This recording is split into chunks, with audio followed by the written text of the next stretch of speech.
Mesdames, Messieurs, bonjour. Soyez les bienvenus dans le show. Ici, on reçoit tout le monde, connu ou moins connu. Une seule condition, nous dire toute la vérité.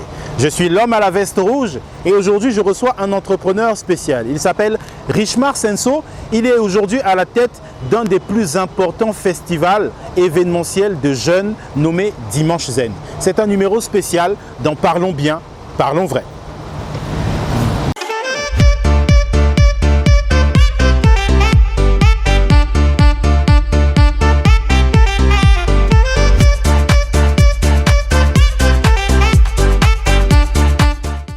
Monsieur Richmar Senso, bonjour. Bonjour Monsieur Abba. Bienvenue dans ce plateau de Parlons bien, parlons vrai. Merci, c'est un plaisir pour moi. Alors, aujourd'hui, vous êtes, on connaît un peu votre parcours, vous êtes responsable d'une structure. Exactement. On va dire ça, ou un projet ou un concept qu'on appelle Dimanche Zen. Exactement. Avant d'arriver à Dimanche Zen, qu'est-ce qui fait qu'une personne qui a commencé, on va dire, dans la comptabilité, la fiscalité, etc., arrive à créer un concept festif? Il y a quand même des kilomètres. Hein. Exactement, mais je pense au départ c'est dû à la passion. D'accord. Donc pour commencer, je suis Richmar Senso. Je me définis comme financier de formation, culturel de passion et puis entrepreneur de naissance. Donc ça a été très rapidement fait le lien parce que je suis un vrai passionné de culture, d'art, de lecture, tout ce qui concerne la culture. Donc la transition a été très facilement faite. D'accord. Et cette passion pour la culture, est-ce qu'elle est due à l'environnement dans lequel vous avez grandi ou est-ce que c'est dû à quelque chose qui s'est développé avec le temps? C'est un déclic. C'est un déclic. Je n'ai pas vraiment grandi tout petit, je ne suis pas dans un environnement culturel. Très culturel. Je suis dans un environnement plutôt, c'est compliqué, on joue tout le temps dehors. Et quand j'ai mon CEP, donc je me retrouve dans un environnement où je déménage, je change de pays, je change de ville. Donc je me retrouve dans un environnement où je connais personne, je ne comprends pas la langue qu'on parle. Donc je me suis réfugié dans la lecture.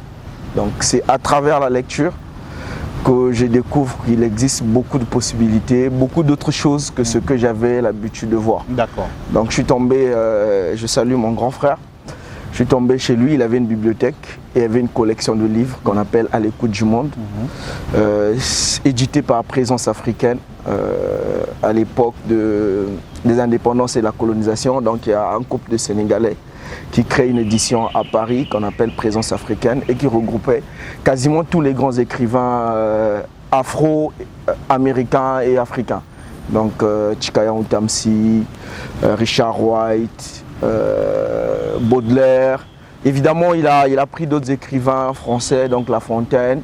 Donc dans un environnement très littéraire. Exactement, très littéraire. Très littéraire, qui m'a ouvert l'esprit très tôt. D'accord. Voilà. Et en termes de parcours, Richmar Senso, c'est quel bac par exemple? Moi, je suis un scientifique. D'accord. Généralement, les gens ils me disent comment un scientifique fait, mais curieusement, la plupart des scientifiques, c'est des grands littéraires, les Thalès, tout ce monde-là. Donc moi, j'ai un bac C que j'ai obtenu au lycée Pierre Savonneau de Brazza. D'accord. Et puis, j'ai fait la faculté de sciences. D'accord. Mathématiques et puis sciences physiques. D'accord. Et puis, je suis parti à l'Institut supérieur de gestion en technique comptable et financière. Donc, je suis sorti de là avec une licence en gestion financière et comptable. Et puis, je parlais de l'entrepreneuriat. Et puis, j'ai fait un master en entrepreneuriat et innovation à Sciences Éco Marion Gabi. D'accord.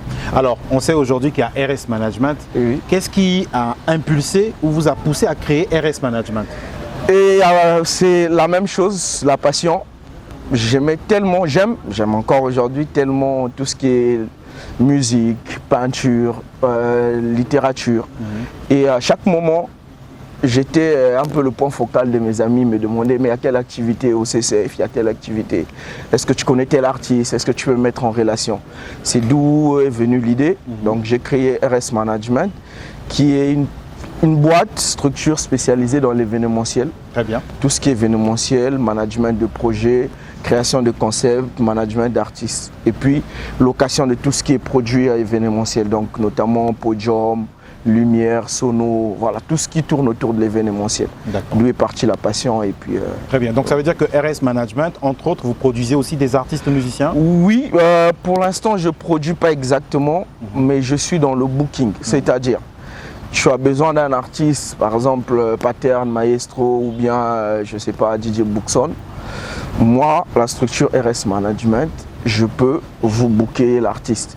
Et évidemment, vous savez, les artistes, l'accès aux artistes est un peu difficile. C'est pas toujours tout le monde qui a la possibilité d'être...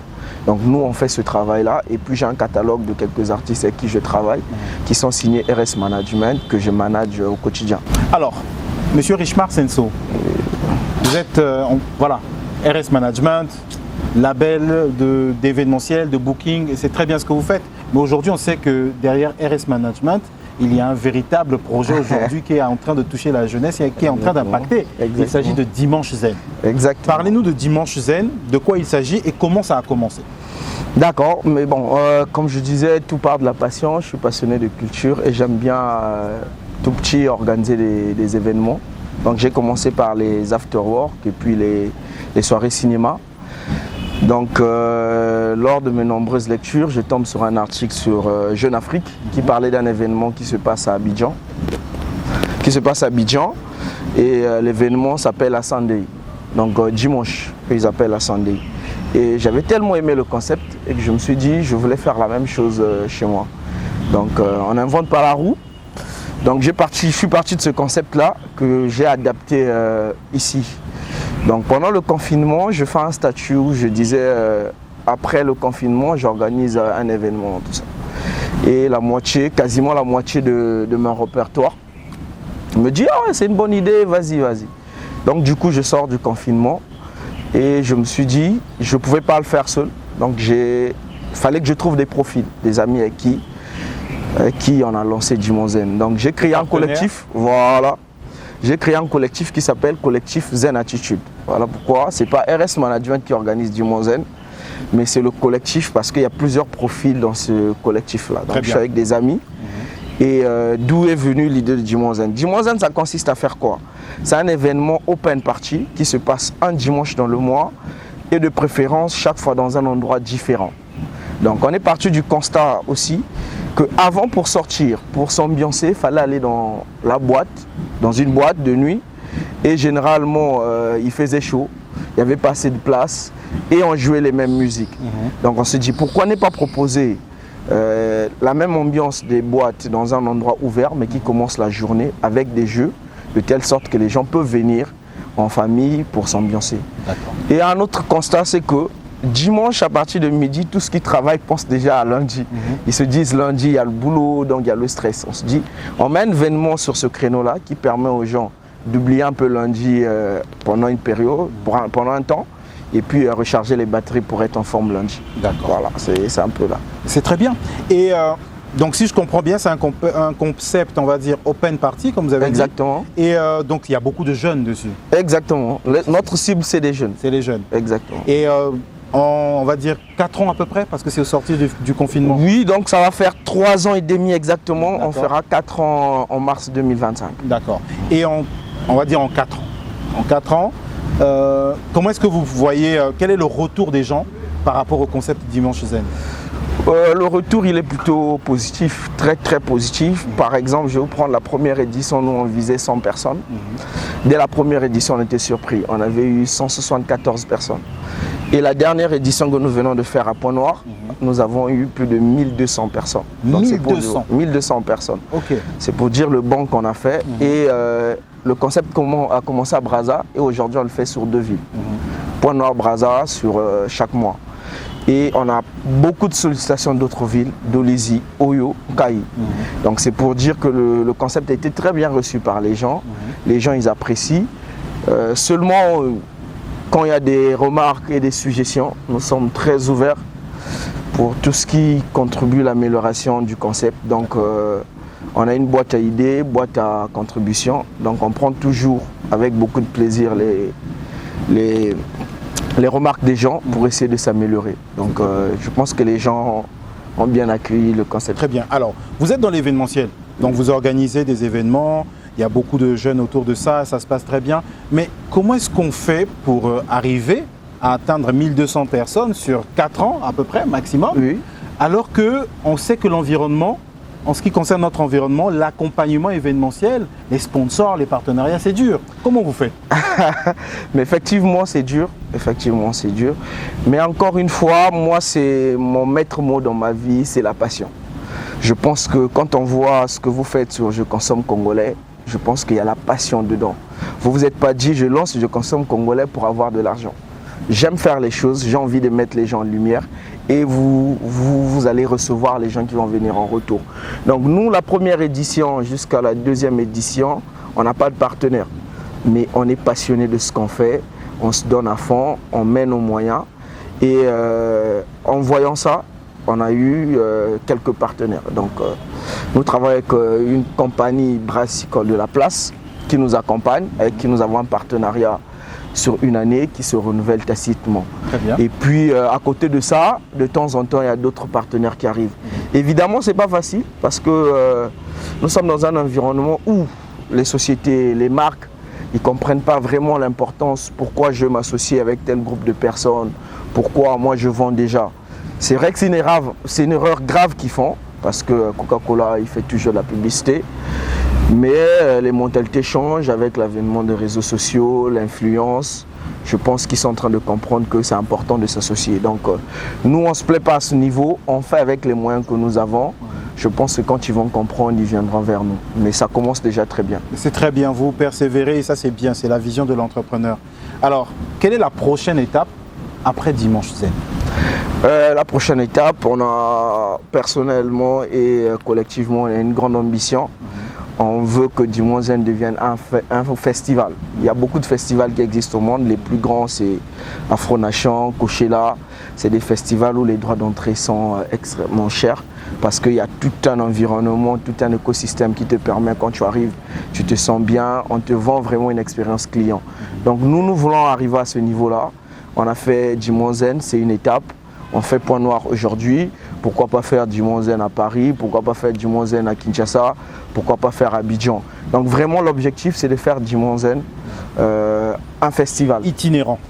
Exactement, exactement. La possibilité de travailler avec d'autres plateformes qui existent dans d'autres pays, question de grandir. Et sur cela, je voulais évoquer, en fait, quand vous voyez la culture, c'est le soft power d'un pays. Un pays aujourd'hui comme la Côte d'Ivoire, on en parle à longueur de journée, mais parce qu'ils ont pu créer cet environnement où le soft power ivoirien... Il est très développé. Exactement, nous utilisons les mots ivoiriens aujourd'hui, go, nouchi, tu vois, ainsi de suite. Ça fait que le pays est mis sur la carte et attire les investisseurs. Ce n'est pas des éléments à négliger. Très bien. Alors, étant donné que vous êtes vraiment dans l'événementiel, dans les concepts, dans le booking artistique, j'aimerais vous poser une question. En ce qui concerne le développement de l'industrie événementielle qui, par ricochet, mène vers l'industrie musicale. Exactement. Quel est votre regard? Comment pensez-vous que l'industrie musicale se développe au Congo actuellement? Il y a 10 ans, il y a 20 ans, à l'exception de Extra Musica, Roga Roga, les Bantous de la capitale, il n'y avait pas grand-chose. Mais si vous regardez aujourd'hui, l'environnement se développe plutôt bien. On n'est pas encore au niveau que nous voulons, mais il y a des choses qui se font, les jeunes y bougent. Aujourd'hui, il n'y a pas un mois qui passe sans qu'un jeune artiste fasse un concert. Donc ça va partir de Jezel, Tidjane, Pattern, Makalba, Nestelia. Aujourd'hui, on a un environnement qu'on peut dire qui se crée. Il est encore embryonnaire, mais il va se développer au fur et à mesure qu'on va mettre les conditions. C'est là l'appel au pouvoir public, question de mettre un écosystème sur les salles de spectacles qui n'existent pas.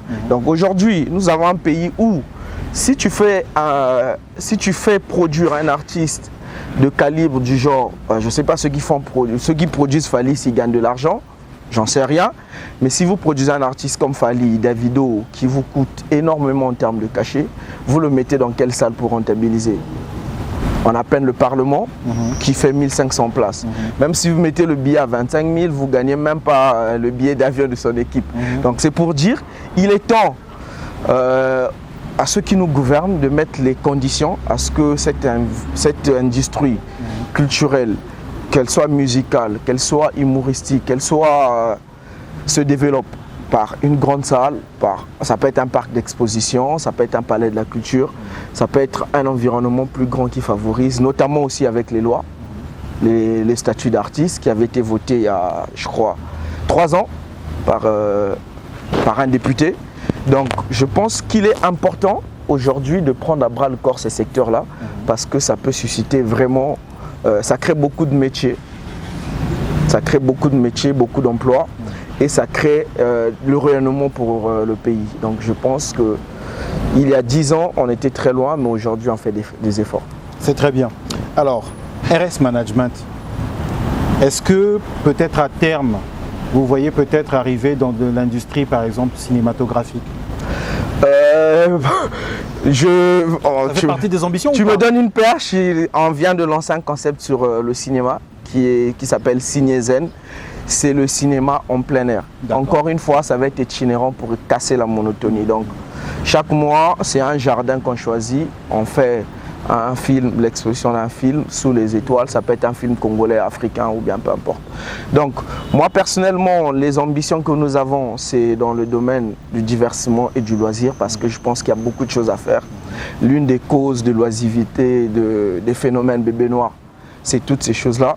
Donc, je pense que à terme, c'est avoir un parc d'attractions, un parc aquatique, à l'exemple de Disneyland, Aquasplash, un environnement qui permet à ce que la famille et les enfants se retrouvent. Se détendent.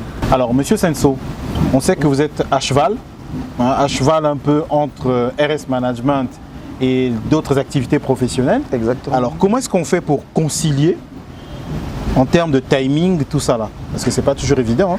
Oui. L'événementiel, ça demande vraiment de l'organisation, ça demande de la présence. Comment on fait? C'est vrai ce que vous dites. Après, on se repartit le travail. Je suis employé d'une structure, donc j'ai des obligations. Je suis occupé de 8h à 16h30 avec une pause. Donc j'essaie de gérer mes activités pendant mes heures de pause et j'ai la chance que mes activités se passent souvent en week-end, donc je ne travaille pas les week-ends. Et comme je disais, je ne suis pas seul, je suis peut-être le visionnaire, mais j'ai toute une équipe derrière. Donc on essaie de déléguer pour ne pas être surchargé. Donc je délègue et puis j'essaie d'être présent pendant mes heures libres. Très bien. Alors on va être pragmatique. Un jeune, une jeune veut se lancer dans le domaine de l'événementiel. Il veut se lancer, il veut avoir des conseils. Est-ce que vous pouvez confirmer à un jeune qui veut se lancer que l'événementiel nourrit son homme? mais après, je pense que si quelqu'un veut se lancer et il commence par l'idée de penser que ça nourrit son homme, c'est peut-être une erreur. D'accord. Le maître au final, c'est bien ça. Exactement. Parce qu'il faut bien que les gens travaillent sur quelque chose et gagnent leur vie. Exactement. Il faut bien qu'ils mangent, il faut bien qu'ils gagnent leur vie. Mais depuis que je commence, mon maître mot, je le répète, c'est la passion. Quand vous faites quelque chose par passion, vous ne pensez pas aux heures que vous travaillez, à l'énergie dépensée, à l'argent que vous perdez. Ouais. Donc, ce que je peux dire à un jeune qui aime l'événementiel, il faut d'abord aimer l'événementiel. Ne faites pas l'événementiel ou bien quelqu'un ne va pas faire de la télévision ou bien ce que la communication, parce que je vois Rama, c'est bien, c'est plaisant, et puis il veut faire.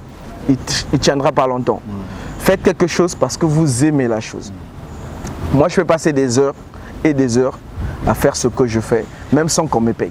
Donc c'est la première question quand tu veux choisir le domaine dans lequel tu veux t'investir ou tu veux travailler, c'est de se dire, est-ce que ce travail-là, si on ne me paye pas, je peux le faire? Donc si vous répondez à la question oui, ça veut dire que c'est votre domaine. Maintenant l'argent, à vous de réfléchir comment monter un business model sur lequel vous allez gagner de l'argent. C'est une conséquence de la passion. Donc si un jeune veut se lancer dans l'événementiel, la première des questions, est-ce que j'aime ce que je veux faire? Parce que vous allez, comme vous dites tout à l'heure, c'est un métier très prenant. Vous allez être dehors, la nuit, le jour. Il faut courir derrière les artistes. Donc ça demande de la passion. Une fois que vous répondez oui, si vous êtes passionné, en ce moment-là, trouvez un business model de comment vous gagnez de l'argent. Dans notre cas, Jimon Zen, c'est très simple. Nous vendons les tickets qui te donnent droit à l'événement. Et sur place, vous achetez ce que vous consommez. Donc nous, notre business model, on gagne de l'argent sur les tickets. et sur les ventes sur place. Et notamment, on a des coûts parce que quand on fait venir un artiste, on les paye. Donc, un jeune qui m'écoute, qui veut se lancer dans l'événementiel ou peu importe le domaine, le maître mot patient, réfléchis comment tu fais pour gagner de l'argent et applique-toi à fond. Je pense que si tu fais ça, peut-être pas que tu vas réussir, mais tu peux quand même avancer un peu. Très bien. C'est très bien. J'apprécie beaucoup. Mais je pense que c'est ce que vous pratiquez avec Je consomme congolais. On essaie de faire comme on peut. Il y a beaucoup de passion dans ce que vous faites. Oui, c'est Dieu qui nous protège. J'aime dire ça comme ça. Mais vous savez, je pense que Dimanche Zen est un concept louable. En faire un festival à terme itinérant, c'est positif.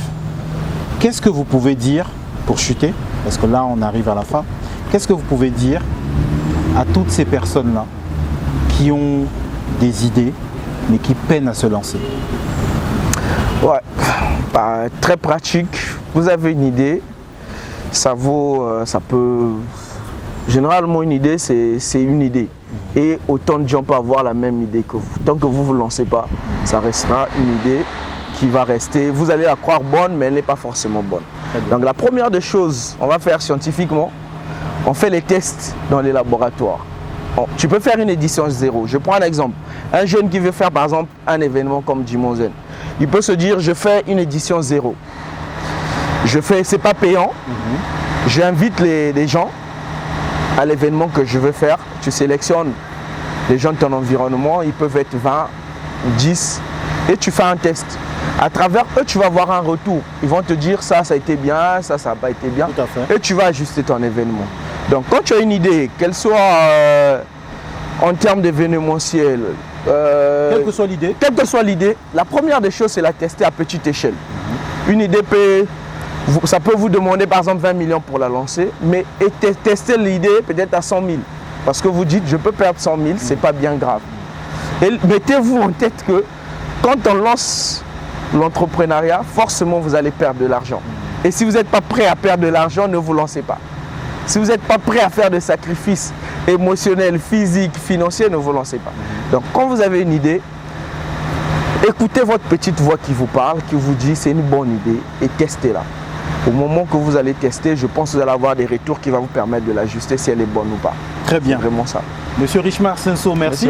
Merci beaucoup à vous. On a été ravis de vous recevoir dans ce plateau. C'était un plaisir. On espère que vous allez revenir plus tard. Mais bien sûr, si vous m'appelez, je viens automatiquement. Est-ce que nous, on pourra avoir une invitation à Dimanche Zen? Je profite de votre caméra pour lancer l'invitation. Je vous invite à Dimanche Zen qui se passe le 28 juillet au Jardin du Parlement. Je consomme congolais est invité et Dimanche Zen, c'est un produit congolais. Donc venez consommer congolais, on sera là, on va vous recevoir. Eh bien, on sera là. Merci beaucoup. Merci beaucoup. Mesdames, messieurs, vous l'avez vu, nous avons eu un entrepreneur qui est passionné de création, passionné de culture, passionné d'entrepreneuriat et passionné d'événementiel. C'était un numéro spécial avec Richemar Senso, l'entrepreneur spécial. Je vous dis à très bientôt pour un prochain numéro de Parlons bien, parlons vrai sur Oyebi TV, l'Afrique racontée par les Africains.